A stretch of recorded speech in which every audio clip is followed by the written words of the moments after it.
तो शुरुआत करते हैं अभी के भारत के यूथ के मेन अट्रैक्शन पर्सनैलिटी वाले जो सेलिब्रिटी है, आदरणीय माननीय रामविलास पासवान जी के बेटे चिराग पासवान के बारे में, कि उनकी कुंडली में ऐसा क्या राजयोग है कि वो इस सत्ता तक पहुँचे हैं। तो सबसे पहले उनके बारे में बात करने से पहले उनकी जन्म तिथि जो है और जन्म तारीख जो है वो है 31 अक्टूबर 1982। दोपहर में 12:15 का उनका जन्म समय है और बिहार में मधुबनी का उनका जन्म है। ये संपूर्ण जानकारी जो है वो सोशल मीडिया से मिली हुई है। उसके मुताबिक जो कुंडली तैयार हुई है वो उनकी कुंडली जो है वो मकर लग्न की कुंडली है। मकर लग्न की कुंडली में उनकी जो चंद्रमा की राशि है, जो उनकी जन्म राशि है चंद्रमा की, वो है मीन और नक्षत्र है रेवती। उनकी कुंडली में राजस्थान में दशम भाव में 5 ग्रह है। उच्च का शनि वहाँ पर बैठा हुआ है, जो लग्नेश होके दशम भाव में बैठा हुआ है, जिसको हम सिद्ध योग कहते हैं कि लग्नेश का दशम भाव में आना सिद्ध योग कहलाता है। और वो पंचमेश और दशमेश के साथ है, यानी कि शुक्र वहाँ पर मालव्य नामक पंच महापुरुष योग बना रहा है और शनि जो है वो शश महापुरुष योग और सिद्ध योग बना रहा है। ये 2 प्रकार के राजयोग है। कोई भी कुंडली में सबसे बड़ा राजयोग होता है वो धर्म कर्माधिपति योग, यानी 9वें भाव और 10वें भाव का संबंध एक दूसरे से होना चाहिए। यानी कि नवम अधिपति और दशम अधिपति का संबंध एक दूसरे से अगर होता है तो वो सबसे बड़ा राजयोग कहलाता है, जो उनकी कुंडली में मौजूद है 10वें भाव में, जो राजस्थान है। वहाँ पर दिग्बल में सूर्य है।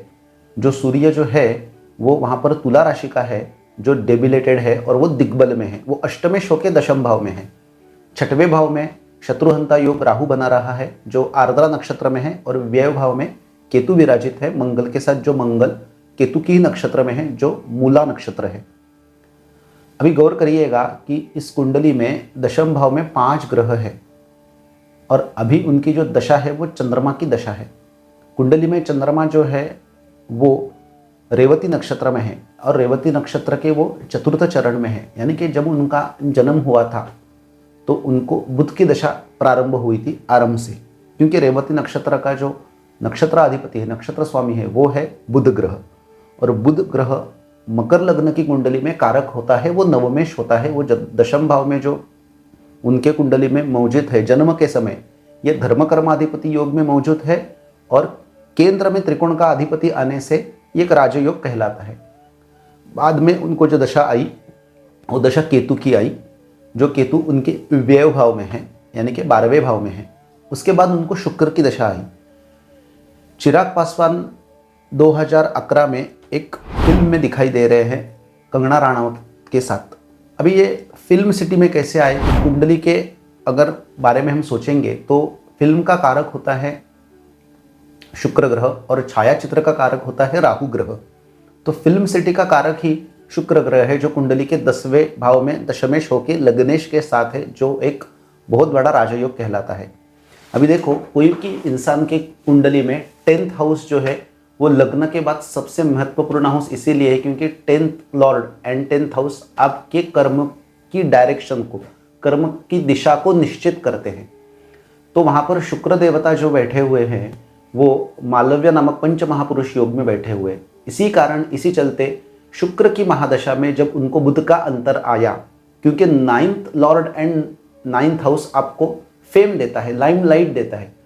तो जब उनको शुक्र की महादशा में बुध का अंतरदशा आया, जो आया अंतरदशा वो 2011 में आया। जब 2011 में नवंबर में उनका 2nd वीक में, नवंबर के 2011 में जब बुध का अंतरदशा समाप्त हुआ, उसी दौरान वो जो फिल्म है वो रिलीज हुई थी कंगना राणावत के साथ, जो हिट नहीं हो पाई, उतनी हिट नहीं हो पाई। लेकिन शुक्र के वजह से वो शुक्र के चलते फिल्म इंडस्ट्री में गए करियर में।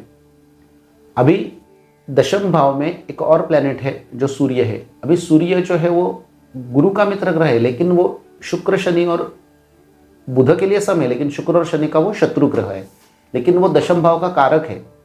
देखो, उनकी कुंडली में 5 ग्रह जो दशम भाव में बैठे हैं सभी दशम के कारक है। सूर्य सरकार का कारक होने के कारण दशम भाव में दिग्बली भी कहलाते हैं और इसलिए वो दशम का कारक है। शनि कर्म का कारक होता है, इसीलिए वो दशम भाव में कारक है। गुरु जो है वो मंत्री है और शुक्र भी मंत्री है, इसीलिए वो गुरु जो है वो दशम भाव में कारक होता है। और बुध जो है दशम भाव से हम व्यापार का विचार करते हैं, सप्तम भाव से हम पार्टनरशिप का, बिजनेस का बारे में सोचते हैं, लेकिन दशम भाव से हम क्या सोचते हैं, व्यापार सोचते हैं। तो बुध जो है वो व्यापार का कारक है, जो दशम भाव में धनेश और लग्नेश और दशमेश के साथ मौजूद है। इसलिए 10वें भाव का बुध भी कारक होता है, क्योंकि बुध व्यापार का कारक है। यानी कि दशम भाव के जो कारक ग्रह है वो सभी उनके दशम भाव में बैठे हुए हैं, और ज्यादा ग्रह उनके तुला और मिथुन राशि में होने के कारण ज्यादा ग्रह वायु तत्व राशियों में बैठे हुए। इसीलिए ये बुद्धिमानी को दर्शाते हैं कि इंसान बहुत अक्लमंद होगा, बहुत ही बुद्धिमान होगा, बहुत चतुर होगा। क्यों? क्योंकि ज्यादा से ज्यादा ग्रह वायु तत्व राशि में बैठे हुए हैं। अभी मुद्दे पर आते हैं कि शुक्र ग्रह के कारण, दशम में बैठने के कारण लग्नेश के साथ, और शुक्र की दशा में बुध की जब अंतर्दशा चली, वो फिल्म सिटी में उनकी फिल्म रिलीज हुई और वो उनको जाना पड़ा। जयललिता की कुंडली में यही योग था, दशम भाव में उच्च का मीन राशि का शुक्र था, तो उसके चलते वो भी पुराने ज़माने में एक दौर में फिल्म सिटी में प्रसिद्ध हुए, उनको फिल्म सिटी में ज़्यादा से ज़्यादा प्रसिद्धि मिली।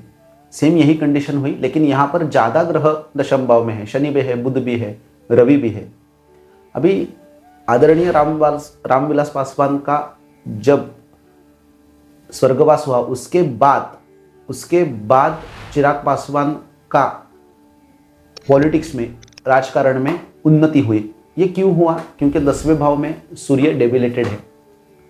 उसकी मतलब जो निचता है वो एक ग्रह ने भंग की है। वो जो भंग की है वो शुक्र ने सबसे पहले भंग की है, क्योंकि शुक्र दशमेश है और वो दशमेश के साथ है। तो जैसे ही वो रामविलास पासवान जी का स्वर्गवास हुआ, उसके बाद उनकी जो लोक जनशक्ति पार्टी है उसमें वो पूर्ण तरीके से सक्रिय हो गए। सक्रिय होने के चलते इसी दौरान जब चंद्रमा की दशा आई और अभी बुध का अंतर्दशा उनको आने वाला है, अभी शनि का अंतर्दशा चल रहा है, तो उसी दौरान उनको लोकसभा के चुनाव में जीत हासिल हुई। जितने सीटों पर उन्होंने चुनाव लड़ा वो सारे के सारे सीट वो जीत गए, और मंत्री पद की प्राप्ति इसीलिए हुई क्योंकि शनि जो है वो दंडाधिकारी है, दशम भाव में सूर्य के साथ विराजित है, इसीलिए वो सरकार में चले गए और मंत्री बने। अभी ये मंत्री जो बने हुए हैं केंद्र में, ये फिलहाल उनको जो मिनिस्ट्री मिला है वो फूड का मिनिस्ट्री मिला है। फूड का मिनिस्ट्री क्यों मिला? क्योंकि शुक्र जो है वो खाद्य पदार्थ का कारक है। देखिए दशमेश के साथ धनेश और लग्नेश शनि दशम भाव में मौजूद है, इसीलिए वो सूर्य के वहाँ उपस्थित होने के कारण सरकार में तो गए, लेकिन शुक्र के ही कारण उनको वही चीज़ मिली जो खान पान से संबंधित है। तो ये सारा राजयोग का जो चक्कर है वो दशम भाव में इतने ग्रह विराजित होने के चलते बना। सूर्य ने कैसा अपना रोल दिया कि सूर्य डेबिलेटेड है, इसीलिए पिताजी के बाद उनको जो ये अभी उनका आशीर्वाद मिला है तो पार्टी में, तो वो आगे चल के इसमें सक्सेस हो गए। इसके बाद जब 2029 में जनवरी के बाद उनको मंगल का दशा आएगा कुंडली में, जो मंगल 12वें भाव में दशा अधिपति हो जाएगा 2029 में, तो वो केतु के नक्षत्र में बैठा हुआ है। मंगल भूमि का कारक है, क्योंकि मंगल का पौराणिक मंत्र है धरणी गर्भ समुत्तम विद्युत कांति समप्रभम कुमारम शक्ति हस्तम चम मंगलम प्रणमाम्यहम। धरणी गर्भ संभूतम विद्युत कांति समप्रभम, धरणी का वो कारक है, धरणी मतलब पृथ्वी, धरणी गर्भ समुद्रम विद्युत कांति समप्रभम। विद्युत कांति मतलब इलेक्ट्रिसिटी जैसा चमकने वाला है, विद्युत कांति समप्रभम, उसकी जैसी उसकी कांति है। कुमारम शक्ति हस्तम चम, मंगल क्या है? कुमार ग्रह है और ऊर्जावान ग्रह है। कुमारम शक्ति हस्तम चम मंगलम प्रणमाम्यो, उसी मंगल देवता को हमारा नमन है, ऐसा पौराणिक मंत्र मंगल का है। तो मंगल जो है वो चतुर्थेश है, भूमि से जुड़ा हुआ है, और केतु के नक्षत्र में केतु के साथ व्यय भाव में है, और लग्नेश वो खुद है। तो लग्नेश जो है वो दशम भाव में सिद्ध योग में बैठा हुआ है, जिसकी दृष्टि दशानाथ के ऊपर है।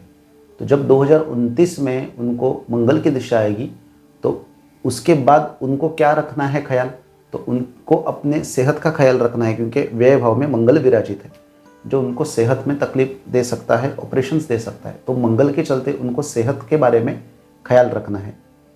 फिलहाल के लिए 2029 तक उनका राजकीय जो करियर है, राजकीय जो ग्राफ है बहुत ऊपर जाएगा, क्योंकि सारी अंतर्दशा, शनि के बाद बुध की अंतर्दशा आएगी, बुध कारक है, उसके बाद केतु की दशा आएगी, केतु व्यय भाव में है तो विदेश जाना आना हो सकता है, वहाँ पर उनको और नेम और फेम मिल सकता है। उसके बाद शुक्र की दशा आएगी, उसके बाद रवि की अंतर्दशा आएगी और फिर चंद्रमा की अंतर्दशा आके ये चंद्रमा की ही महादशा पूर्ण हो जाएगी। तो सारे ग्रह जब अभी अंतर्दशा से चलेंगे, चंद्रमा की महादशा से सारे योगकारक ग्रह चलने वाले हैं, तो 2029 जनवरी तक का जो समय है वो बहुत ही अच्छा है। उसके बाद जब मंगल की अंतर्दशा आएगी तो उनका राजकीय क्षेत्र में स्ट्रगल बढ़ जाएगा।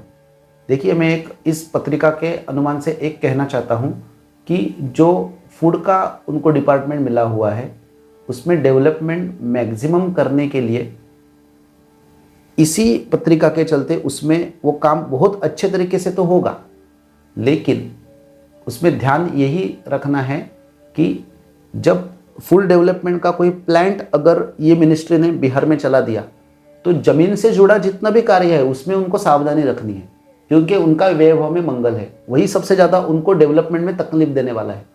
तो जब भी कोई प्लांट किसी भूमि के ऊपर डालना होगा तो वो भूमि का जो परीक्षण है वो करना चाहिए। वो भूमि का परीक्षण करेंगे तो आगे उनका चल के जब मंगल की दशा आएगी तो काम अच्छे से बनेगा, नहीं तो यही मंगल बाद में प्रॉब्लम्स क्रिएट कर सकता है।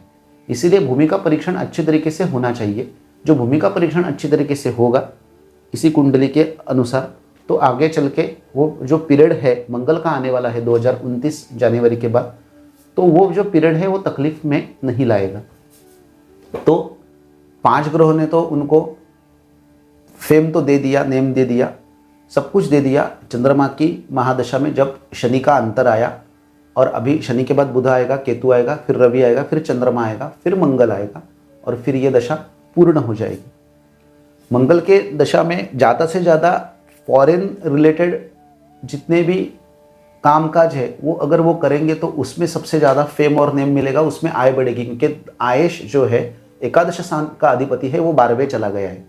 तो फॉरेन से जुड़े हुए जितने भी कार्य है, विदेशी भूमि से जुड़े हुए जितने भी कार्य है, उसमें अगर वो संलग्न रहेंगे उसी दरमियान, तो वो जो उनका दौर है 29 से लेके 2036 तक, वो 36 के तक वो अगर फॉरेन से रिलेटेड कोई भी कार्य करते हैं तो उसमें उनको लाभ होगा।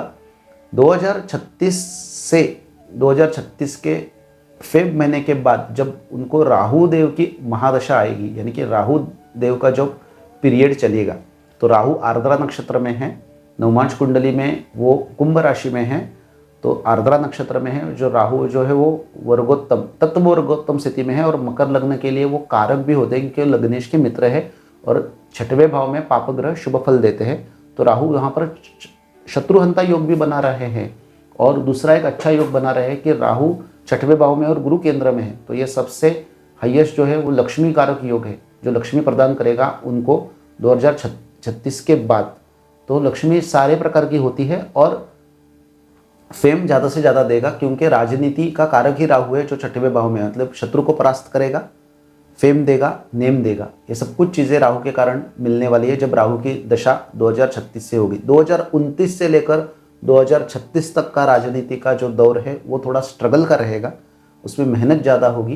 लेकिन 2036 के बाद जब 18 बरस राहु की दशा आएगी तो वो वापस एक बार राजगद्दी पर बैठेंगे और वापस एक बार फेमस होंगे। यही पूरी कुंडली का उनका विवेचन है। मंगल की दशा में उनको यही ध्यान रखना है कि विदेश से जुड़ा हुआ कार्य करें ताकि फेम मिले, ताकि सत्ता मिले, ताकि आपको कोई कष्ट न हो। ये बात आपको ध्यान रखनी है। और जितनी पूरी की पूरी कुंडली का अनुसरण है उसके हिसाब से जितना भी डेवलपमेंट होगा उसमें डेवलपमेंट में भूमि परीक्षण करना है, क्योंकि मंगल व्यय भाव में है। नवमांश कुंडली का आगे चल के अध्ययन करेंगे तो नवमांश कुंडली में वो मकर लग्न की कुंडली है और कुंडली के 10वें भाव में, कुंडली के 10वें भाव में ही शनि और बुध विराजित है। तो ये शनि के ही अंतर्दशा में उनको पद की प्राप्ति हुई है, बुध के अंतर्दशा में और नेम और फेम मिलेगा। और जो नवमांश कुंडली में उसमें रवि राहु जो है वो धनस्थान में बैठे हुए हैं जो कुंभ के हैं, और पराक्रम भाव में चंद्रमा बैठा हुआ है। चंद्रमा, शनि और बुध ये वर्गोत्तम स्थिति में है, उनका स्थान परिवर्तन भी नहीं हुआ है क्योंकि उनका लग्न भी वर्गोत्तम है। लग्न का वर्गोत्तम होना ये सबसे अच्छी चीज़ है। 5 चीज़ें अच्छी है कुंडली में। पहली बात तो यह है कि 3 महापुरुष योग है, धर्म कर्माधिपति योग, शश महापुरुष योग, मालव्य पुरुष योग, सिद्ध योग।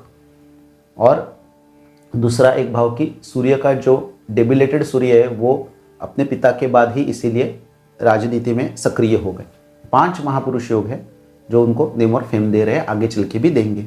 बस मंगल की दशा का ध्यान रखना है और कोई महादशा का ध्यान इतना नहीं रखना है।